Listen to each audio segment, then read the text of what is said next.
ഇരിക്കല്ലേ, നിങ്ങൾക്കൊരു സ്മൂത്തി പറഞ്ഞിട്ടേ, അത് ഹെൽത്തിയസ്റ്റ് സ്മൂത്തി. ആദ്യം നമുക്ക് കുറച്ച് പനീർ എടുക്കാം, നല്ല ഐസ് ക്യൂബ് ആയിട്ടുള്ള പനീർ നമ്മുടെ ബ്ലെൻഡറിലോട്ട് ഇട്ട് കൊടുത്തിട്ട് കുറച്ച് മിൽക്ക് എടുക്കാം.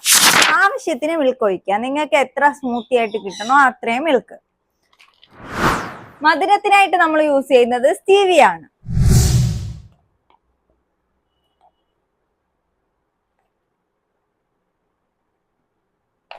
ഇത് നമുക്ക് ബ്ലെൻഡ് ചെയ്തെടുക്കാം. നമുക്കിനി ഇതൊന്ന് ടേസ്റ്റ് ചെയ്ത് നോക്കാം. സൈറൂന് ഇപ്പൊ കുടിക്കാൻ ഒരു മൂടില്ല, നമുക്ക് ടേസ്റ്റ് ചെയ്ത് നോക്കാം. സൂപ്പർ. ഇത് പനീർ ആയതുകൊണ്ട് തന്നെ നമുക്ക് പ്രോട്ടീൻ റിച്ച് സ്മൂത്തി ആയിട്ട് യൂസ് ചെയ്യാം. ഇത് നമുക്ക് ഐസ്ക്രീം ആയിട്ട് യൂസ് ചെയ്യണമെങ്കിൽ ഫ്രീസ് ചെയ്തെടുത്താൽ മാത്രം മതി.